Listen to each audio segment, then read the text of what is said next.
Now look, guys, I've been covering Elizabeth Warren because somebody has to cover her. There's been a reluctance from the Bernie Sanders campaign to call out Elizabeth Warren, and I understand why. Now, this is all anecdotal. This is just my opinion. But I believe that they say that they look at Elizabeth Warren as someone whose followers and supporters are very akin to Bernie Sanders. She appeared on The View when she was asked a couple of questions. One of those about adversity or diversity, and the other, she got a little... Well, look, I'm going to run the clip of Elizabeth Warren, and we're going to give our scathing or our applause or our love, but whatever we do, we're going to keep it real.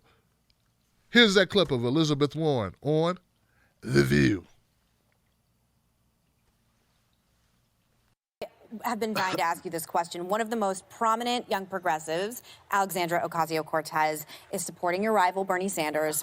She says that there is such a thing as too big of a tent, and that it is ridiculous that she is even in the same party as moderates like Joe Biden. It's ridiculous. Half of Democrats identify as moderate or conservative. Just 11% of Democrats identify as socialists. So can you be progressive, have a big tent, or do you agree with AOC that it's bad for your party to have too big of a tent? So I think Alexandra was talking about other political systems. There are a lot of political systems where it's multiple parties, but we are in a two-party system. And in a two-party system, you better believe Democrats need a really big tent. We need to win. And it's one of the things I've loved about doing so many town halls. You know, because I don't do the big dollar fundraisers, I don't sell access No to wine cellars for you? No. Senator? Nope. It means, though, I've had a lot more time because I haven't been off hanging out with the corporate executives and the millionaires and the billionaires. And so I'm approaching 200 town halls. I've been to 29 states and Puerto Rico. I've had town halls in blue states and red parts of blue states. I have people come to my town halls who say they're folks who voted for Trump. They are registered Republicans, but they're open-minded and they want to think about change. I have independents who come to it, who are looking, because that was the point I was making earlier about my brothers. There are a whole set of issues in which it's not just the same old, same old. You say the Republican Party and you say the Democratic Party. This is about who government works for. We have a government that works great for those at the top, works great for giant drug companies, just not for somebody trying to get a prescription filled. Works great for giant oil companies that want to drill everywhere, just not for the rest of us who see climate change bearing down. I'm curious, has AOC asked for your advice? As the new person coming in, she sat you down and said, what can I learn from you about how the process works? So we have talked, yes, and we've actually sponsored some legislation together. We have some great stuff that we've worked on together, particularly about private equity that comes in and sucks up value out of companies. Some of you may remember Toys R Us, and I think that's Sears. And that's one of the raps I think that she gets, that she doesn't work with a lot of people, but she works with a lot of people. I really want to get this in because we don't have much time. Sure. You know, the Democratic Party is supposed to be a very diverse party, but we've seen Cory Booker not make the debate stage. We've seen Kamala Harris withdraw. We've seen Julian Castro now withdrawing from the race, but endorsing you. Yes. And what does that say about the Democratic Party that now the front runners are really a non-diverse group? Right. I think this is a real problem. And I want to underline in particular the influence of money in this whole process. You know, because you need the black female vote. Absolutely. Yeah. Well, she's half there. And this is why, for example, groups like Black Women For, who've endorsed me, who are out building a coalition all across the country, is just terrific. But you know, think about it this way: Kamala Harris brought a really terrific voice to this debate, and the very day that Kamala said, I have to get out of this race because of money, is the same day a billionaire bought his way onto the debate stage. We cannot be a party, we cannot be a democracy in which the only way you get to be president of the United States is you either are a billionaire or you suck out a billionaire. Take money out of it. That's right. You know what? We will have more. Now, here's the thing, guys. There are some things Elizabeth Warren said in this clip that were good, and some things she said that were not that good, okay? First of all, let me back up. The framing of the comment or the question by Cindy McCain was disingenuous. Cindy McCain, what's her name? Let's call her John McCain's daughter. Let me just do that. John McCain's daughter. Because if it wasn't for that, we wouldn't know who she was anyway, right? Okay. All right. So the framing was incorrect anyway. AOC didn't say we shouldn't have a big tent. She said that Joe Biden and I shouldn't be in the same party. And she's right, Johnson. To Elizabeth Warren's credit, AOC was referring to the fact that in other countries, there are multiple parties. There are multiple parties, and say for in the UK, for instance, there would be a different versions of the left. There would be left, not so left, and crazy left, or straight out left and socialist left. There would be these divisions so that people actually wouldn't have to undermine their own values in order to exist within a party. They could find a party that more represented them in the way that it saw the world and what they thought the solutions for the world might be. As it stands now, Elizabeth Warren's correct. We do exist in a two-party system. There are those, and I'm one of those people, who support us breaking up and forming multiple parties. The problem is with our current system, it's directly opposed to a third party. A third party would have such a steep climb. There's so many rules that need to be changed in order to free up and make room for there to be a viable third party option. So to AOC's credit, she's making a good point. And also you got to remember, she is effectively a surrogate for Bernie Sanders at this point.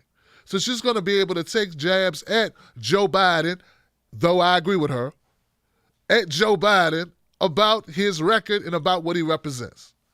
In another world, Joe Biden would be a Republican or some other form or something else, a moderate Republican or a moderate Democrat, something in the middle there that puts him in a party next to Ronald Reagan. But then things got a little off track for Elizabeth Warren, because then she started going into the whole, diversity. And I hate when they start asking questions about diversity, because very rarely will it be addressed in the way it should be addressed. For instance, Sonny Hostin brought up Kamala Harris, or those who had to drop out. Julian Castro most recently, Kamala Harris a little earlier. And the fact that Cory Booker hasn't made we won't be making the future debates, the next debate, which we'll talk about later. But the reasons why Kamala Harris and Cory Booker will not make the debates has a lot less to do with their ethnicity, and has more to do, I believe, with their policies and with the footprint that they have. Now, don't get me wrong, race is always an issue. This is America.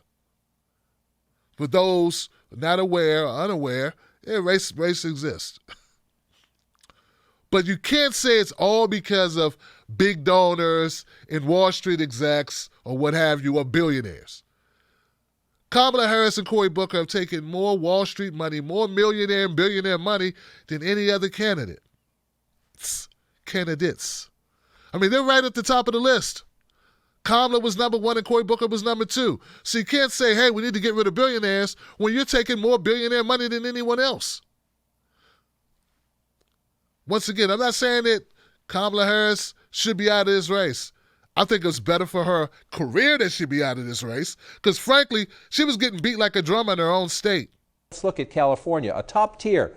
Biden, Sanders, Warren, very tightly packed. The former vice president statistically on top, but that doesn't count. It's within the margin of error. 21, 20, 17, followed by Mayor Buttigieg at 9, Andrew Yang at 6, Michael Bloomberg at 5%. A very clustered top tier in a very important state. Let's break down how this works out. One reason Bernie Sanders is running strong in California, so competitive, and you see this in Nevada as well, his support among Latino voters. Biden at 27, Sanders at 25, Elizabeth Warren at 10, when you look at the critical Latino vote. If you've been a prosecutor in San Francisco, if you've been the Attorney General of California, if you're a sitting senator of California, and you come in fourth, yeah, it's time to exit. Stage left, Johnson. Or face a hard challenge come election time for you as senator. Now, these are all factors that no one's going to really address other than independent media. People don't want to call it out. They don't want to make enemies within the Democratic Party. They want their access to candidates. They want their access to the influential. But it is the truth, and it should be stated. Kamala Harris didn't have a strong platform. Now, that doesn't negate the fact that we still had Amy Klobuchar. Amy Klobuchar is still in this race. I don't understand why. That shouldn't be. I'm wondering what's that prosecutor still doing there. But it is what it is. It's not as if she's gonna win the thing. She's not. All right. I was surprised, though, guys. I was surprised that Elizabeth Warren didn't bring up selfies. Yeah, every time I turned around, she was talking about selfies, and I'm surprised. It was like, is she going to say selfies? Because she started talking about all the states she went to. Yeah. Selfies are not a replacement for actual policies and people believing and trusting that those policies that you are saying you're going to implement, you actually stand behind those policies. And I think that Elizabeth Warren has a lot to learn in that regard. Yeah, and if you want to thwart the attacks of more moderate Democrats like Pete Buttigieg and Joe Biden, the way to do it is not to move further or closer to them. I would say it's to move away from them. Leave them on that island of mediocrity and corporate democratic or scumocratic positioning. All right. Let me know what you think in the comments section. How did Elizabeth Warren do in this View interview? Did she make any sense? Do you agree with her? And should there be more parties? Do we need more parties? I think I know the answer to that, but I'd be great to hear what you think.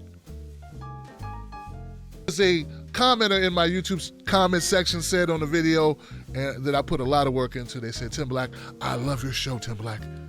You're one of the best commentators, one of the most entertaining and informative commentators I've ever met on YouTube.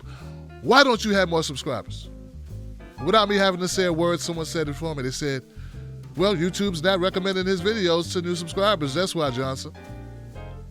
And that, my friends, is the situation that we have. One way to mitigate that is to have people actually join the Tim Black Wolfpack. You do that by going to patreon.com, Tim's Take Live. You do that also on YouTube by becoming a member. I appreciate you, Johnson. All right.